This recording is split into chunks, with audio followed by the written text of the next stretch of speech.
पति को गुजरे कई साल बीत चुके थे।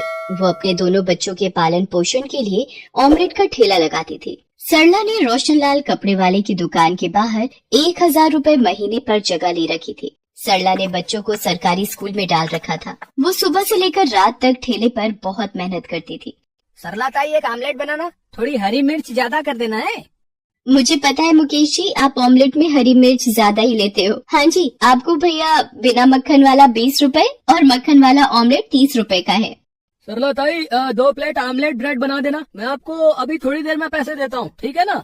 चंदन भैया, आपके पिछले पैसे भी अभी देने बाकी हैं। 10 प्लेट ऑमलेट के पैसे हो गए हैं।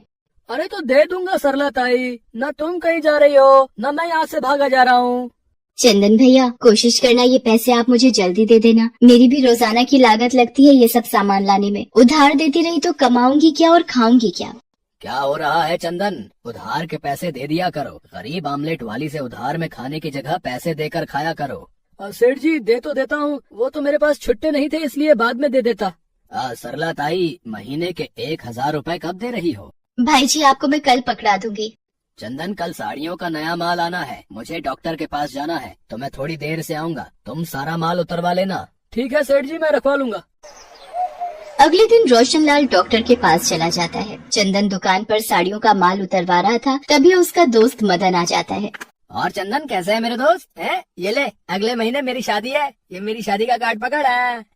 बैठ थोड़ी देर यहाँ, मैं जरा ये माल गिन कर रख लूँ। और बता, क्या खाएगा? रुक, मैं आमलेट ब्रेड मंगवाता हूँ। है, तुझे तो आमलेट ब्रेड पसंद है ना? अब तो इतना कह रहा है तो मंगवा ले। सरला ताई, 2 ब्रेड आमलेट देना, मक्खन मार के, एकदम बढ़िया है। पैसे तो इसकी जेब से निकलते नहीं है। रोजाना उधार ले लेकर मेरे ब्रेड ऑमलेट खाता है। बस 1-2 दिन और देखूंगी, नहीं तो इससे अपना हिसाब करती हूँ। ये तुम्हारा ऑमलेट ब्रेड। सरला ताई, करता हूँ मैं हिसाब, 1-2 दिन में। चंदन और मदन ब्रेड ऑमलेट खाने लगते हैं। कुछ देर बाद मदन वहाँ से चला जाता है, तभी रोशनलाल आ जाता है। चंदन, साड़ियों का माल गिन लिया? 250 पीस आए होंगे। मैं एक बार दोबारा गिनकर ही लगा रहा था सेठ जी। अरे इसमें तो 5 पीस कम है सेठ जी। अभी कुछ देर पहले मैंने 250 पीस गिनकर उतारे थे। तो जमीन निकल गई या आसमान खा गया है? 5 साड़ी कम है चंदन। माल किसने चुराया? आसानी से बता दो।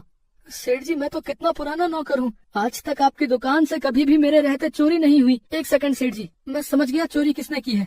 जब मैं अपने दोस्त मदन को उसकी शादी के लिए कुछ साड़ियाँ दिखा रहा था, सरला ताई आमलेट ब्रेड देने आई थी। मुझे लगता है नजरें बचाकर सरला ताई ने ही साड़ियाँ चुरा ली।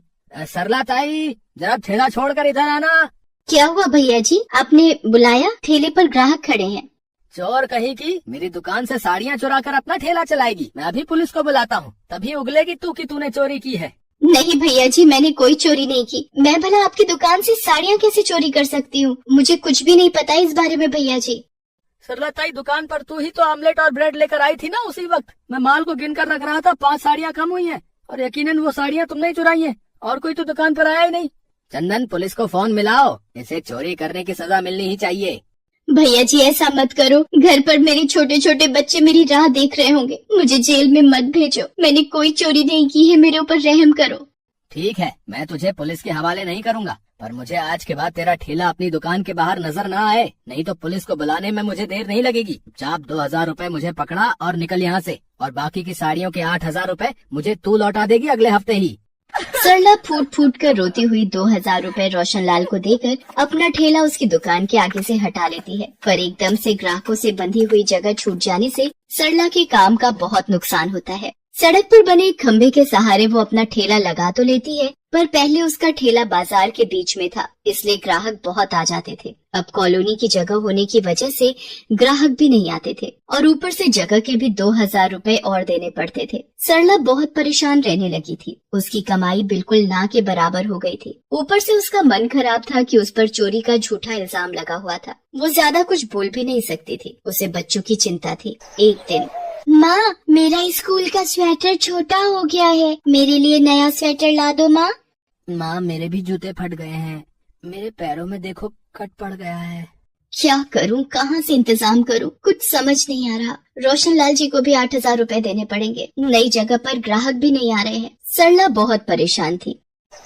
अगले दिन उसे वापसी के लिए थोड़ी देर हो गई। पता ही नहीं चला रात बहुत हो गई है। जल्दी से ठेले का सामान बांध लेती हूँ। बच्चे भी राह देख रहे होंगे। बहुत अंधेरा है यहाँ पर तो। लगता है खंबे की लाइट गई हुई है। ये रोशन लाल जी की दुकान अभी तक खुली हुई है, पर दुकान में अंधेरा क्यों है? अरे ये तो चंदन और उसका दोस्त मदन है। रोशन लाल जी कहीं दिखाई नहीं दे रहे। कुछ तो गड़बड़ है। ये दुकान की साड़ियाँ गाड़ी में क्यों रख रहा है, और वो भी इतनी रात में? रोशन लाल जी को फोन करके पता करती हूँ। सरला रोशनलाल को अपने मोबाइल से फोन मिलाती है और सारी बात बताती है, जिसे सुनकर रोशनलाल हैरान हो जाता है और वो सरला के कहने पर दुकान पहुंचता है। अरे सेठ जी, आप इस वक्त वो मैं दुकान में माल को चेक करने। इस वक्त तुम कौन सा माल चेक करने आए हो? और ये मदन क्या कर रहा है तुम्हारे साथ? मैंने तुम्हें चाबी इसलिए पकड़ाई थी कि मुझे सुबह किसी जरूरी काम से बैंक जाना था, ताकि तुम दुकान जल्दी खोल सको। विश्वासघाती, तुम चोरी कर रहे थे मेरी दुकान से, हैं? वो तो अच्छा है सरला ताई ने यहाँ से गुजरते हुए तुम्हें देख लिया और मुझे फोन पर सारी बात बताई। आज सरला ताई ना होती तो न जाने तुम तो रोजाना मुझसे आंखें चुराकर सारा माल ही गायब कर देते। रोशनलाल पुलिस को फोन कर देता है। वो चंदन और मदन को चोरी करने के इल्जाम में गिरफ्तार कर लेती है। चंदन पुलिस के सामने उगल देता है कि वो पिछले कई दिनों से दुकान से साड़ियाँ चोरी करके मदन के साथ मिलकर बेच रहा था और उसी ने खुद को बचाने के लिए सरला पर भी झूठा इल्जाम लगाया था। सरला ताई, मुझे माफ कर दो। आज तुम ना होती तो पता नहीं ये दोनों तो मेरी पूरी दुकान को लूट चुके होते। तुम्हारा बहुत बहुत शुक्रिया। और मैंने तुम्हारे साथ इतना गलत व्यवहार किया, फिर भी तुमने आज मेरी सहायता की। तुम्हें कहीं और जाने की जरूरत नहीं है। तुम मेरी दुकान के बाहर ही अपना आमलेट का ठेला लगाओगी और मैं उसके कोई पैसे तुमसे नहीं लूंगा, बल्कि मुझे तो तुम्हारे जैसे विश्वासी लोगों की ही जरूरत है, जो मेरी दुकान का ऐसे चोरों से ख्याल भी रखेंगे।